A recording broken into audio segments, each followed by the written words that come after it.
사랑하는 여러분, 우리가 기도할 때 또 제가 기도하는 모습을 돌아보면서 가장 많이 기도하는 내용이 무엇인가라고 할 때 제가 이렇게 늘 기도하는 제 자신을 돌아봅니다. 하나님, 오늘도 우리와 함께하여 주옵소서. 이렇게 기도합니다. 하나님, 오늘도 주님께서 함께하는 삶을 살아가게 하여 주옵소서. 하나님과 동행하는 삶을 살게 하여 주옵소서. 제가 제 기도할 때 모습 보니까 이 말을 제일 많이 하는 것 같더라고요. 여러분은 어떻습니까? 하나님께서 함께 하시는 삶은 여러분 우리가 형통할 때 그것이 주님의 이름을, 주님의 은혜임을, 하나님께서 함께 하시고 내게 은혜 주신 것을 깨닫는 것이고, 내가 어려움이 있을 때, 시련이 있을 때에는 바로 하나님께서 나의 힘이 되어 주시는 것을 의미하는 것입니다. 그래서 우리는 날마다 기도할 때마다 우리가 하나님의 도움을 구하고 그분과 함께하는 삶을 살게 하여 주옵소서라고 우리가 기도하셨으면 좋겠습니다. 우리가 이 땅에서 살아가는 동안 여러분 가장 큰 복은 바로 하나님께서 함께 하시는 삶, 바로 그런 사람인 것을 여러분 꼭 기억하시기를 바랍니다. 여러분, 초대교회의 역사는 바로 이러했습니다. 성령님께서 함께 하시고 성령님이 주도하시는 역사였습니다. 성령님께서 주의 제자들과 함께 하시면서 마치 어미새가 아기새에게 먹이를 물어다가 이렇게 그냥 입으로 넣어주는 것과 같이 마치 그 제자들에게 함께 하시며 가야 할 길을 열어주시고 그 입술에 해야 할 말을 가르쳐 주시면서 가는 길마다 그들과 함께 하사 복음의 역사가 일어나게 하셨습니다. 여러분, 성경에 보면 요셉도 10대에 형들의 미움을 받아 애굽의 노예로 끌려갔지만, 그러나 하나님께서 그 인생 가운데에서 성경에 보니까 여호와께서 요셉과 함께 하심으로 이렇게 표현합니다. 또는 그의 주인이 여호와께서 그와 함께 하심을 보며, 그러면서 요셉이 형통한 자가 되었다라고 성경은 말씀합니다. 여러분, 우리가 초대교회 시대에 성령님이 함께 하시고 주님의 일에 쓰임을 받는 제자들은 주님께서 하시는 일들, 주님께서 함께 하시면서 내가 아니라 주님께서 하시는 일들을 보게 되어지니까 제가 볼 때마다 그 제자들은 얼마나 가슴이 벅차며 감동을 받으면서 얼마나 행복할까, 이런 생각을 하게 됩니다. 오늘 제게 능력이 없고 우리가 살아가는데 지혜가 없는데 하나님이 함께 하시면서 나를 통하여서 막 역사하시는 거예요. 여러분, 이거 보면서 얼마나 정말 큰 감동을 받을 수 있겠습니까? 예수님이 고난받으시기 전까지만 해도 베드로는요, 실수가 많고 성급한 그런 성격의 소유자로서 예수님께서 함께 하시는 동안은 크게 두각을 나타내지 못하는 그런 제자였는데, 성령님께서 이 제자 베드로에게 임하시니까, 주의 손이 그와 함께 하니까 그가 설교 중에 많은 사람이 변화를 입게 되어지고, 또 그가 여러 가지 이적과 기적을 행하는 것을 보게 되어지며, 무엇보다도 우리가 전장에 이어지는 말씀처럼 여러분, 이방인에 대한 부정적인 생각과 편견을 벗어버리면서 그가 이방인에게 복음을 증거되어지는 그런 놀라운 일에 쓰임을 받게 되었다라는 것입니다.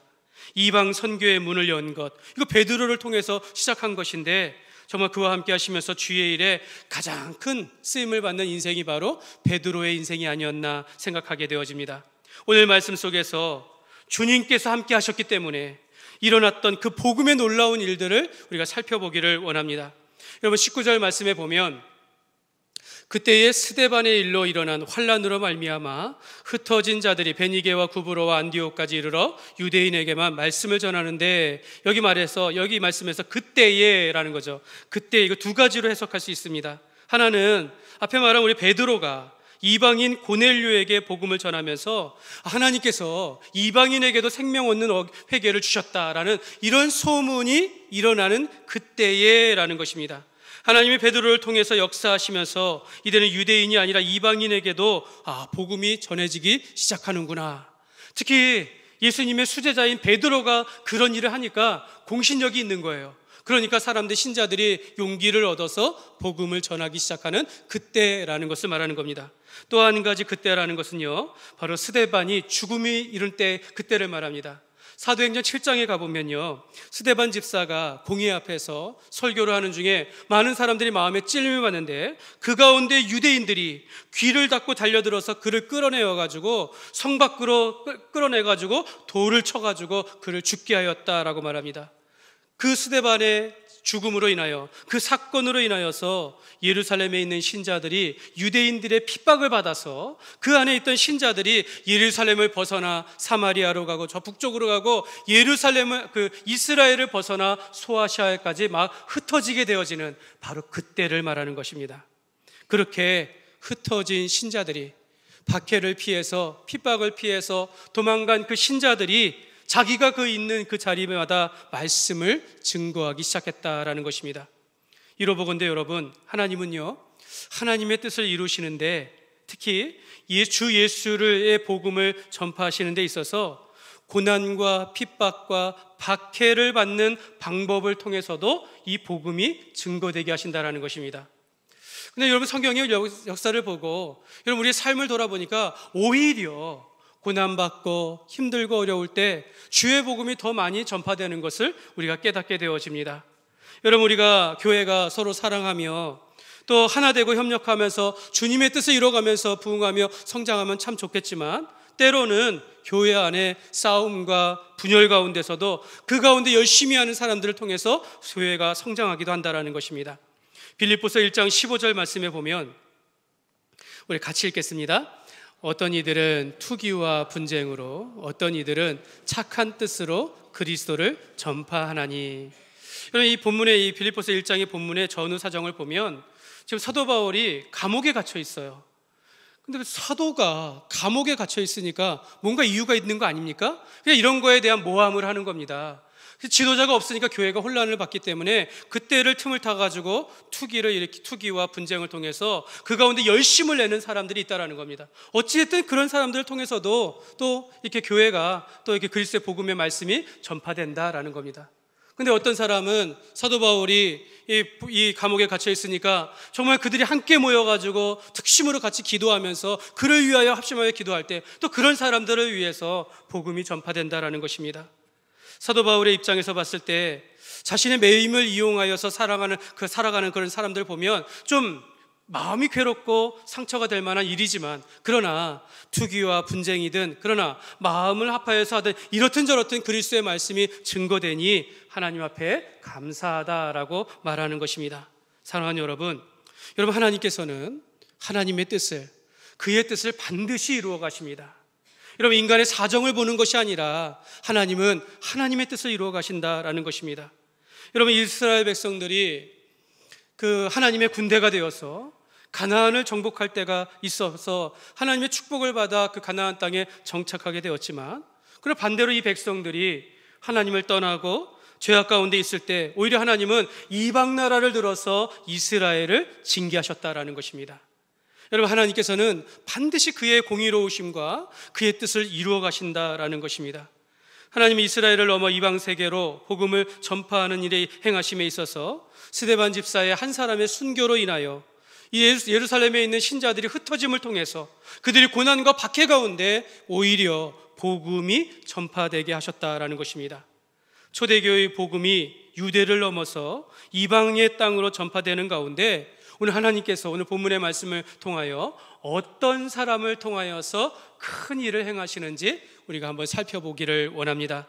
첫 번째로, 무명의 몇 사람을 들어서 큰 일을 행하셨습니다. 한번 따라하겠습니다. 무명의 몇 사람을 들어서 큰 일을 행하셨습니다. 예. 하나님께서 행하시는 일들은 참 놀라운 것입니다. 이렇게 흩어진 유대인 신자들 가운데 어떤 이는 베니게로 가고 어떤 이는 구브로로 가고 어떤 이는 안디옥에까지 흩어졌다라고 말합니다. 여러분, 이 안디옥 지역이라는 것은 예루살렘에서부터 저 북쪽으로 약 480km 떨어진 지역입니다.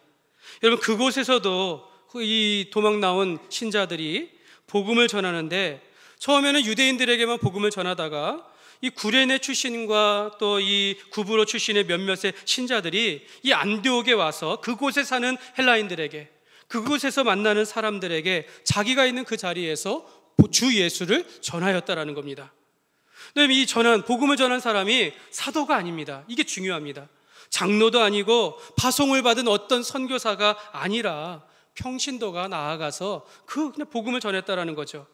아마도 이들은 사도 베드로가 이방인에게 복음을 전했다라는 소식을 아마 들어서 배웠을 것입니다. 이런 소식을 듣는 가운데 흩어졌고 그들이 간 지역에서 복음을 전해봤다라는 것입니다. 어떤 책의 제목이 보니까요, 찬양의 자리, 이런 제목이 있더라고요. 그러니까 우리가 있는 모든 자리가 찬양의 자리가 되어야 하는 것이고 하나님을 만나고 느끼는 그러한 자리가 되어야 합니다. 그런 뜻에서 이제 찬양의 자리라는 책이 있는데, 여러분, 우리가 있는 그 자리가 전도의 자리, 하나님께서 함께 하시는 그 자리가 되어야 될 줄 믿습니다. 여러분, 우리 있는 그곳마다 그리스도의 복음이 증거되어지도록 우리의 선한 삶을 통하여서, 그리스도의 향기로운 삶을 통하여서 우리가 어떤 그 머문 자리 가운데 주 예수의 복음이 증거되어지는 그런 삶을 살아가야 한다는 것입니다. 근데 여러분, 이런 몇몇의 평신도들이 안디옥에서 그곳의 사람들에게 복음을 전하다 보니까 놀랍게도 22절 말씀에 보니까 22절 말씀입니다. 같이 읽겠습니다. 주의 손이 그들과 함께 하심에 수많은 사람들이 믿고 주께 돌아오더라. 아멘. 이런 몇 명의 사람들이 믿고 돌아오는 것이 아니라 수많은 사람들이 주를 믿고 돌아왔다라는 것입니다. 사도 베드로의 설교를 통해서도 아니고 스데반의 집사의 놀라운 설교와 순교를 통해서 이루어진 것이 아니라 몇몇의 성도들이 자기가 그 있는 자리에서 주 예수의 복음을 전하는데 놀랍게도 주의 손이 그들과 함께 하심에 수많은 사람들이 믿고 주께로 돌아왔다라고 말씀하고 있는 것입니다. 저는 여기 몇몇의 사람들이 능력이 있기 때문이 아니라 오늘 말씀해 보니까 주의 손이 그들과 함께 하심에 이렇게 말씀합니다.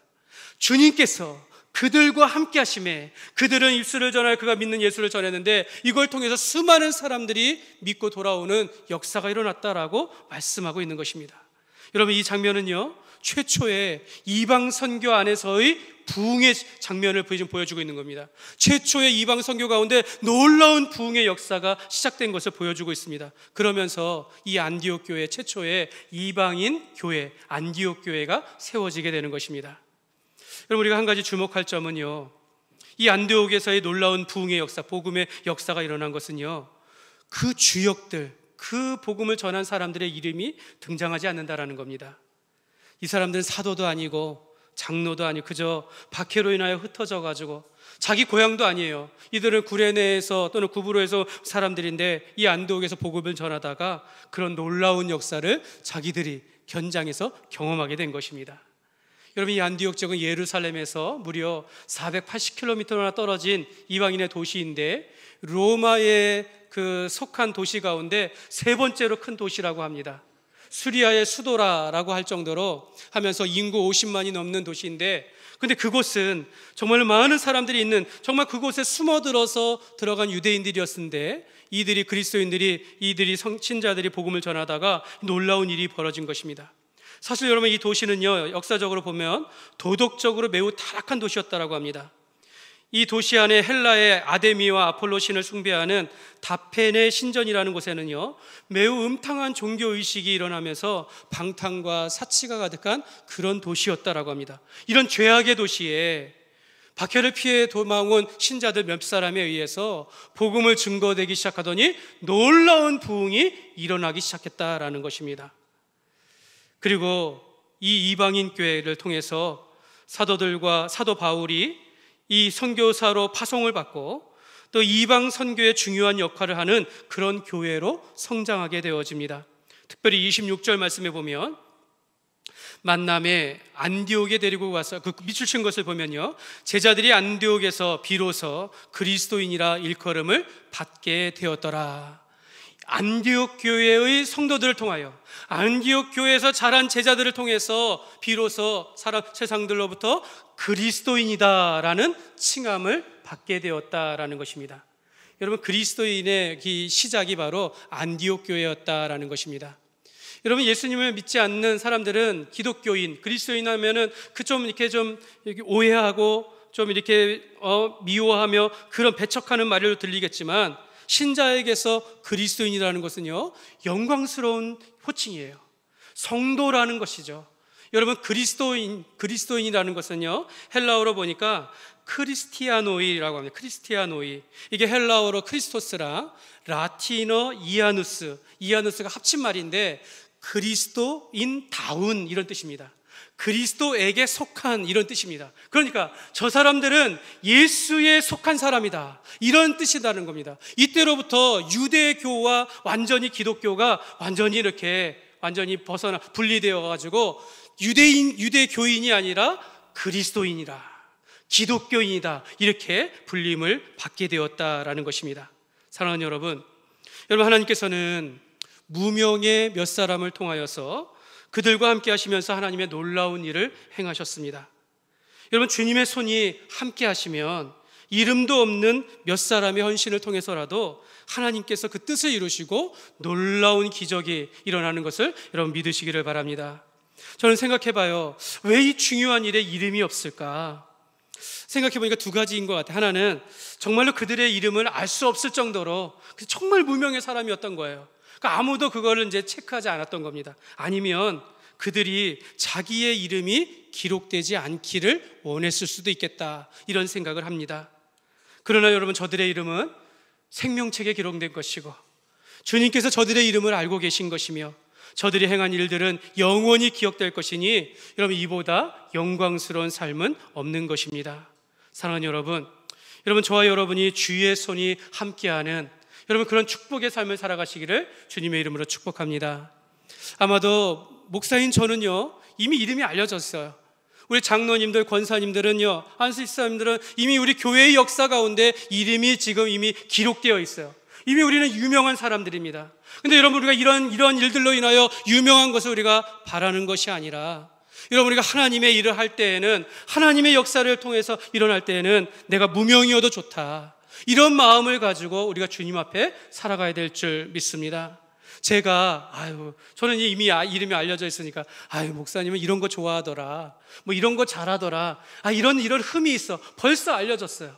그러나 여러분, 그럼에도 불구하고 저는 하나님 앞에서 쓰임을 받고 칭찬을 받는, 정말 사람들에게 기억되는 것보다는 어찌됐든 주님 앞에서 쓰임을 받고 주님 앞에 칭찬받는 그런 목사가 되기를 원합니다.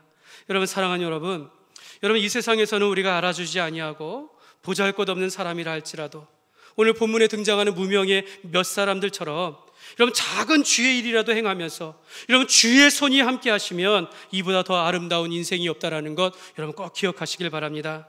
그러므로 여러분 이 땅에서 누리는 영광이 전부가 아닌 것을 기억하시기 바랍니다.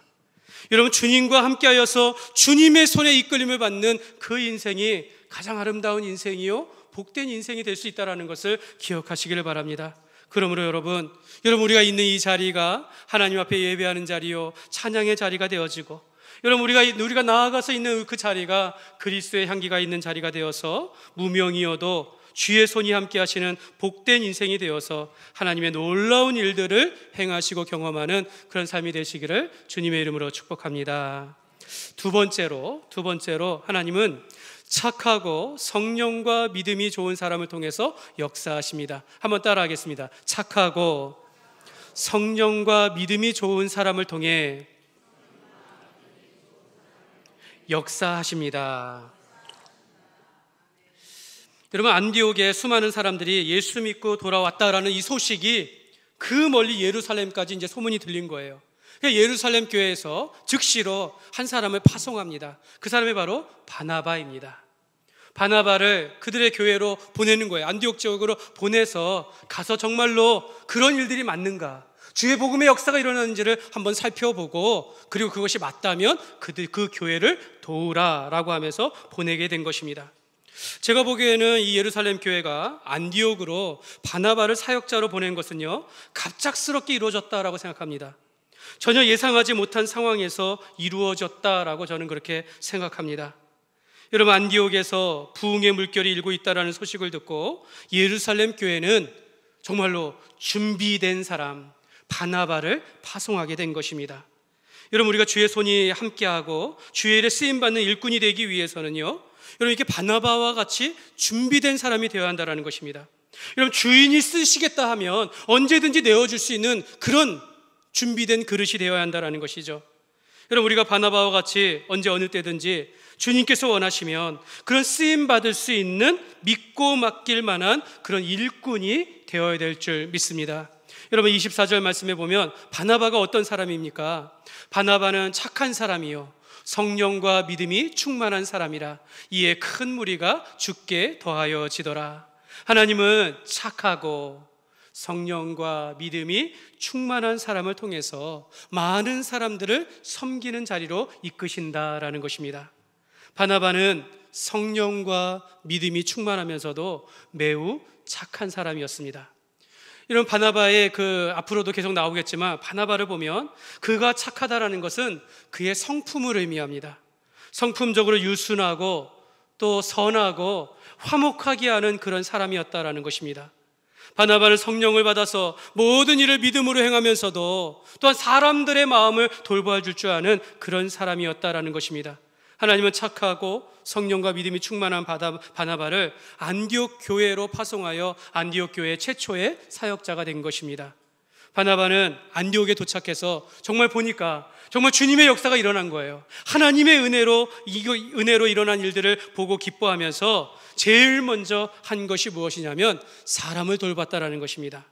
모든 사람을 굳건한 마음으로 주와 함께 머물라 권하였다라고 말합니다. 저는 이 내용이 너무너무 중요하다 생각합니다. 여러분 23절 말씀인데요, 23절 같이 읽겠습니다. 그가 이르러 하나님의 은혜를 보고 기뻐하여 모든 사람에게 굳건한 마음으로 주와 함께 머물러 있으라 권하니. 막 부흥하면서 성도들이 몰려들고 그 신자들이 막 몰려드는데 그들에게 말하는 거예요. 마음을 굳건하여 이제 주와 함께 머물러 있으라는 겁니다. 떠나지 말고 머물러 있으라. 이 일이 중요하다는 것을 말씀하고 있는 것입니다. 여러분 이것이 무슨 뜻입니까? 여러분 우리가 하나님의 은혜를 입어서 예수 믿는 사람들이 많아지고 모이는 일의 부흥의 역사를 보았으면 이제 그 한 사람 한 사람이 마음을 굳건하게 하여 붙들 수 있는 그런 교회가 되어야 한다는 것입니다. 여러분 부흥이 있는 곳에 또한 그 사람의 성장도 있어야 한다는 것이죠. 여러분 교회가 새로운 사람이 많이 오는데 그만큼 다시 떠나버리면 아무 소용이 없는 겁니다. 하나님이 이제 항아리를 주고 우리 복을 주는 항아리를 주셨고 막 차고 넘치는 복을 주는데 이게 깨져가지고 뒤로 막 흘러 나가고 있어요. 그럼 아무 소용이 없다라는 것입니다. 그래서 이런 말을 합니다. 여러분 교회 성장이란 앞문을 열고 뒷문을 닫는 것이다. 이렇게 말합니다. 앞문을 열어서 끊임없이 새 가족들이 들어오는데 뒷문으로 나가는 사람이 많다면 아무 소용이 없다라는 것입니다. 여러분 우리가 뒷문으로 나가지 못하도록 많은 사람들이 오는데 뒤로 나가지 않도록 그렇게 교회가 매력적인 교회가 되어야 한다는 것입니다. 성도들이 사람들이 머물고 싶은 교회, 이 안에서 하나님 앞에 예배드리고 싶은 교회, 이를 통하여 하나님을 만나는 그런 교회가 되어야 한다라고 말하는 것입니다. 사랑하는 여러분 우리 교회가 앞문을 여는 사역들을 잘 감당하되 뒷문을 닫을 수 있는 그런 오고 싶은 교회, 머물고 싶은 교회가 되시기를 주님의 이름으로 축복합니다. 바나바는 이러한 뒷문을 닫는 일에 있어서 적합한 그런 착한 선한 지도자였다라는 것입니다. 성품이 온유하고 화목하게 하는 은사를 가진 지도자였다라는 것입니다. 바나바는 안디옥에 있는 성도들에게 제일 먼저 이제는 마음을 굳건히 하여서 주께 붙어 있으라라고 말하는 것입니다. 사랑하는 여러분 우리 인생 가운데 가장 불행한 인생이 무엇일까요? 하나님 앞에서 정말 큰 일을 행하는데 마지막 인생에 떠나버린 인생, 참 불쌍한 인생이 되어져 버리는 거죠. 우리가 주님 앞에서 준비된 일꾼으로 하나님의 일들을 잘하다가 끝까지 주님 앞에 부르면서 끝까지 붙어 있으면서 하나님이 부르시는 그날에 아멘하며 순종하며 주께로 가는 것입니다. 결국 마지막까지 주님의 앞에서 부르시는 날까지 꼭 붙어 있는 그런 삶이 되시기를 간절히 부탁을 드립니다. 저는 우리 교회가 정말로 화목하고 평안한 교회가 되기를 간절히 소원합니다. 저는 우리 교회가 예배 나오니까 살 것 같아요. 내가 아버지 집에 온 것 같습니다. 이런 성도들이 이런 마음을 좀 경험했으면 좋겠습니다. 세상 가운데 정말 한 주일 동안 치열하게 살다가 정말 지치고 힘들어서 여러 가지 일들로 어려움을 겪었거나 상처를 받은 여러 가지 정말 몸에 스트레스 상처가 여기저기 났지만 주 앞에 나와 예배 가운데 하나님의 임재를 경험하게 하시고 하나님의 말씀을 깨닫게 하여 주시고 정말 성령님께서 우리의 마음을 만져주시사 내 마음에 회복이 일어나고 치유가 일어나고 그걸 감사와 은혜를 우리가 힘을 얻어서 다시 세상에 나가는 그런 교회가 되기를 주님의 이름으로 축복합니다. 그리고 바나바는 그렇게 성도들을 돌보는 가운데 이제 막 예수 믿는 신자들을 양육하고 가르치는 일을 행하였다라는 것입니다. 저는 이 바나바의 영적 판단이 매우 탁월하다고 생각해요. 성도들이 떠나지 아니하도록 그런 교회가 되기를 힘쓰면서도 그들이 주의 말씀 가운데 성장하도록 하게 했다라는 것입니다. 이를 위하여 바나바는요, 자기가 혼자 일하는 것이 아니라 자기보다 오히려 나은 사도 바울을 이제 여기서 바나바가 데려와서 함께 이 교회를 양육하는 일에 힘썼다라는 것입니다. 25절 말씀에 보면 바나바가 사울을 찾으러 다소에 가서, 이 사울이라는 이 바울은 바나바를 통하여 이제 이방 선교의 전면에 등장하게 되었다라는 것입니다. 바나바는 자기보다 나은 사역자라 할지라도 함께 불러서 주의 일을 감당하고 있다라는 것입니다. 그래서 이 바나바와 사울은 함께 안디옥 교회에서 1년간 큰 무리를 가르쳤다라고 오늘 말씀합니다. 여러분, 이것이 바로 말씀의 양육을 의미하는 겁니다. 1년간 말씀을 집중적으로 가르치고 배운 것입니다. 여러분, 무엇을 가르쳤겠습니까? 분명히 예수 그리스도의 복음을 가르치지 않았겠습니까? 유대인 가운데 나으신 나사렛과 사신 그 예수가 바로 우리가 기다리는 그리스도라, 그리스도의 고난과 그리스도의 죽으심과 부활을 가르쳤을 것입니다. 성경의 말씀을 보면서 구약에 나타난 예수 그리스도를 가르쳤을 것이고, 신약시대에 성령이 임하시면서 이 땅 가운데 어떻게 복음의 역사가 일어나며 교회가 생겨나고 우리가 어떤 사명을 가지고 살아야 할지를 그것을 가르치고 성도들은 배웠을 것입니다. 이러한 양육과 훈련을 통해서 안디옥 교회에 있는 그 제자들이 비로소 그리스도인이다라는 별명을 얻게 되었다라고 말씀하고 있는 것입니다. 사랑하는 여러분, 우리 교회가 성도들을, 우리 교인들을 말씀으로 양육하고 훈련하는 그런 제자 삼는 교회가 되기를 간절히 축복합니다. 여러분, 건강한 교회는요, 우리가 가르치고 배우는 일에 힘을 써야 합니다. 여러분, 우리 교회는 정말로 어떤 교회처럼 막 수년간 막 교육하고 이런 걸 자랑하지 않으려고 해요. 여러분, 우리 교회는 확신반, 기초반, 기본반을 통해서 확신반 5주반의 과정이 있고, 또 우리 성장반이라고 해서 14주의 과정이 있습니다. 이러면 이것을 우리가 필수로 해서 우리가 기본적으로 우리가 구원의 확신과 하나님의 뜻과 우리의 삶의 목적들을 우리가 분명하게 우리가 가지고 나아가기를 원합니다. 또한 우리가 1년에 2달은 상반기에 한 번, 하반기에 한 번, 오늘 우리 내일부터 시작하지만 이렇게 경건 훈련을 했으면 좋겠어요. 말씀을 읽는 훈련, 기도하는 훈련, 그러면서 또 운동하면서 영육간에 강건할 수 있는 그런 경건 생활을 우리가 좀 훈련되어졌으면 좋겠습니다. 여러분, 경건이라는 것은요, 하나님과 나와의 약속이요, 내가 하나님 앞에서 어떠한 삶을 살아가는 것을 말하는 겁니다. 내가 정말로 말씀 보는 사람인가?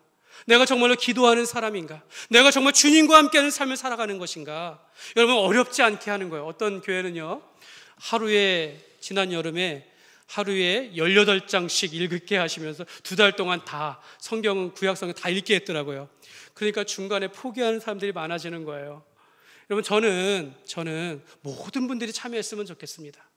저는 여기 있는 모든 분들이 다 매일 말씀 보는 사람이라고 생각하지 아니하고, 그래도 마음은 있다 생각합니다. 그렇다면 여러분, 이번 9월달 한 달 동안 말씀 읽는 거 한번 시작해 보십시오.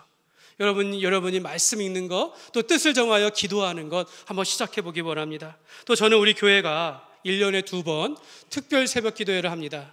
이를 통하여 새벽을 깨워서, 정말 내가 직장 생활하고 사업하고 힘들지만 그래도 내가 육신의 한계를 좀 깨워서, 새벽을 깨워서 이 작은 시간이지만 하나님 앞에 드림으로써 내 영성을 하나님 앞에 깨우는, 정말 영성 있는 그런 사람으로 우리가 거듭나기를 원합니다. 이러한 우리 교회가 이러한 말씀을 배우고 영성을 훈련하는 과정 속에서 신실한 그리스도인으로 거듭나는 그런 은혜가 있으시기를 주님의 이름으로 축복합니다. 세 번째로, 하나님은 어떤 사람을 통해서 역사하십니까? 이웃을 섬기고 돕는 사람을 들어서 역사하십니다. 한번 따라하겠습니다. 이웃을 섬기고 돕는 사람을 들어 역사하십니다. 여러분, 이방인들의 최초의 교회인 이 안디옥 교회가 이 바나바와 바울의 가르침 속에서 이제 안정을 찾아가며 성장하기 시작합니다. 그러면서 이 안디옥 지역에서 정말 최초의 교회로 성장하게 되어지는데, 근데 그때 오늘 성경에 말씀해 보니까 아가보라는 한 사람이 성령의 청령 안에서 천하의 큰 흉년이 들리라라고 예언하였다라는 것입니다. 실제로 요세푸스의 그 역사 기록에 보면 AD 41년과 54년 사이에 큰 흉년이 소아시아와 이 팔레스타인 지방에 4차례나 있었다라고 합니다. 그러니까 이 안디옥 교회는 이제 자기들에게 바나바를 파송한 그 예루살렘 교회가, 그 유대에 있는 예루살렘 교회가 큰 흉년으로 인하여 어려움을 겪고 있다라는 이 소식을 듣고 즉시로 모금하여 구제하는 일을 했다라는 것입니다.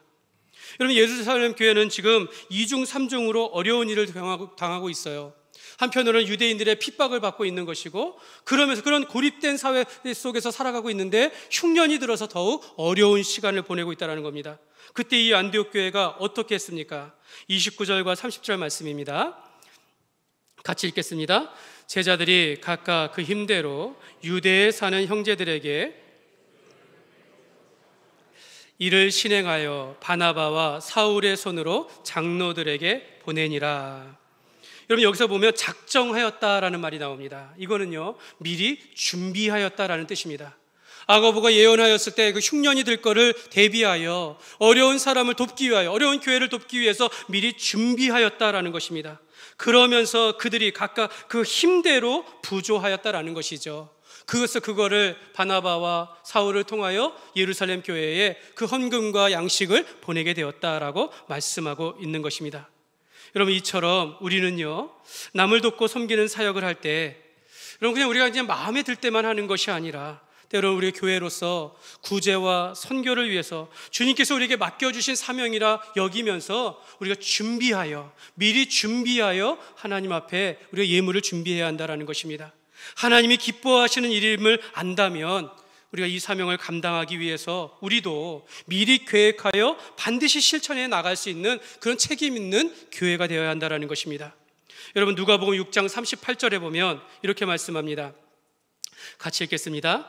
주라, 그리하면 너희에게 줄 것이니 곧 후이되어 누르고 흔들어 넘치도록 하여 너희에게 안겨주리라. 너희가 헤아리는 그 헤아림으로 너희도 헤아림을 도로 받을 것이니라. 아멘. 예수님은 교회에게요, 심고 거두는 원리를 가르쳐 주셨어요. 여러분, 우리가 베풀고 나누는 일에 사용하는 것보다 하나님께서 더 많은 것들로 풍성하게 채워주실 것을 약속하고 있는 것입니다. 여러분, 우리가 나누어주고 베풀어주는 그것이 그렇게 구제하기까지는요, 내가 구제하기로 마음 먹기까지는 그게 좀 손해보는 것 같이 생각되어지지만, 막상 우리가 나누어주고 베풀어주는 섬기는 삶을 살아가다 보면요, 오히려 마음의 진정한 기쁨을 누리게 되어집니다. 그리고 조금도 손해보지 아니하도록 하나님께서 더 많은 것을 채워주시는 것을 우리가 경험하게 된다는 것입니다. 사랑하는 여러분, 우리 교회가 구제하는 교회가 되기를 원합니다. 여러분, 연약한 교회를 돕는 교회가 되어지고 우리 선교사님들과 선교지를 적극적으로 돕는 그런 교회가 될 수 있도록 여러분들이 기도해 주시고 동참해 주시기를 바랍니다. 하나님께서는 즐겨내는 자를 사랑하신다라고 말씀해요. 우리가 억지로 하는 것이 아니라 내 형편 안에서 내 마음을 주시는 대로 정하여서 우리가 구제와 선교를 위한 일에 동참하여서 여러분을 통하여서 주님의 큰 일을 행하시는 그런 삶이 되시기를 주님의 이름으로 축복합니다. 말씀을 맺겠습니다. 사랑하는 여러분, 주님이 함께 하시면 그 사람의 인생이 가장 큰 복된 인생이 되는 것입니다. 여러분, 주의 손이 함께 하시면 하나님의 쓰임받는 인생이 되는 것입니다. 우리가 이 땅을 살아가면서 세상 가운데 무명의 인생을 살아간다 할지라도 여러분, 주의 손이 함께하는 인생은요, 그의 이름이 생명책에 기록되어지는 것이고 하나님께서 그 이름을 기억하시며 그 사람 하나님 앞에서 칭찬받는 그런 인생이 되는 것입니다. 여러분, 우리가 이 땅에서 유한한 인생을 바라보는 것이 아니라 우리가 영원한 하나님의 나라를 바라보며 살아가기를 원합니다. 우리가 이 땅을 살아가며 예수님으로 인하여서 행복한 인생을 살아가고 마지막 때 주님께서 부르실 때 영원한 나라에서 영생을 얻으며 축복받는 그런 삶이 되기를 원합니다. 또한 바나바와 같이 착한 성품과 함께 성령과 믿음이 충만한 성도가 되어지고 남을 돕고 섬기는 일에 우리가 기쁜 마음으로 동참하여서 우리가 하나님 앞에서 신실한 준비된 일꾼이 되어지고 세상 가운데서는 저 사람 정말로 신실한 그리스도인이다 라는 이런 인정을 받는 그런 주님의 놀라운 일을 행하는 그런 삶이 되시기를 주님의 이름으로 축원합니다.